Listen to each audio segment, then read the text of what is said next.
እሺ የጌታ ሰላምና ጸጋ ይብዛላችሁ ቅዱሳን። አሁንም በአዲስ ቪዲዮ ተገናኝተናል። እንግዲህ ዛሬ የምናየው የአንደኛ ጢሞቴዎስን ማጥናት ከመጀመራችሁ በፊት አንዳንድ ስለ አንደኛ ጢሞቴዎስ መጽሐፍ ማወቅ ያለባችሁን ወሳኝ የሆኑ ሐሳቦችን ይዤ መጥቻለሁ። ከነዚህ ጋር አብረን እናያለን።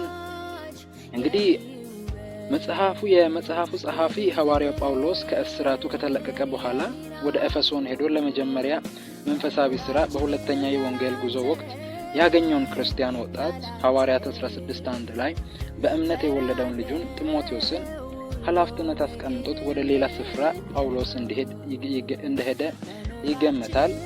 በዚህ ጉዞ ወቅት ጳውሎስ ለመመለስ አቅዶ ቢሆንም የሚያዘገየኝ ነገር ይገጥመኛል በማለት ሊዘጋጅ ብሎ ለጢሞቴዎስ የጻፈው እንደሆነ በአንደኛ ጢሞቴዎስ 3:14 እስከ 15 ላይ ከተገለጠው መረዳት እንችላለን። የመጽሐፉ ክፍል ቃል አስተምር የሚል ሲሆን በ66 ዓመተ ምህረት እንደተጻፈ ይታሰባል። የተጻፈው ዓላማ የተቀበልነውን ጸጋ እንድንነቃቃ ለመምከር፣ የተሰጠውን የወንጌል አደራ እንዲፈጽም ለማበረታታት፣ ግላዊ ምክርና ቤተክርስቲያን ጉዳዮች፣ ስለ አምልኮ መሪዎች፣ ስለ መበለቶች የያዘ ሲሆን የሐሰት ትምህርቶችን ስለመከላከል ያስተምራል። የመጽሐፉ ማዕከላዊ ነጥብ ለራስና ለትምህርት ተጠንቀቅ የሚል ነው። እንግዲህ የመጽሐፉ ትምህርት አንድ መጋቢ ሊያሟላ የሚገባውን መስፈርት በዝርዝር ያስቀመጠ ሲሆን የአገልግሎቱ ዓላማው ሲገልጽ ትእዛዝ ፍጻሜ ግን ከንጹህ ልብና ከበጎ ሕሊና ግብዝነትን ከሌለበት እምነት የሚመጣ ፍቅር በማለት ይገልጻል።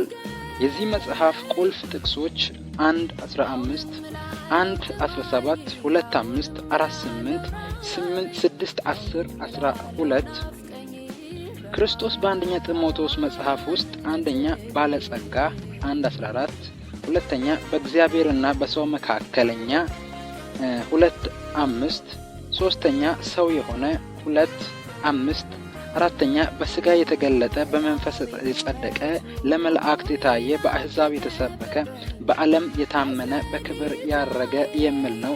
የመጽሐፉ አከፋፈል ሰላምታ ምዕራፍ 1 ከቁጥር 1 እስከ 2፣ የጢሞቴዎስ የሥራ ኃላፊነት 2:1-15፣ ለቤተ ክርስቲያን ሥርዓት አምልኮ 2:1-15፣ ለመሪዎች መመዘኛ 3:11-13፣ የቤተ ክርስቲያን እንደ ቤተሰብ 3:14-16፣ ቤተ ክርስቲያን እንድታደርገው የታዘዘችው ትእዛዝ 4:1-6:21፣ ማጠቃለያ 6:21። እሺ የጌታ ሰላምና ጸጋ ይብዛላችሁ ቅዱሳን። አሁንም በአዲስ ቪዲዮ ተገናኝተናል።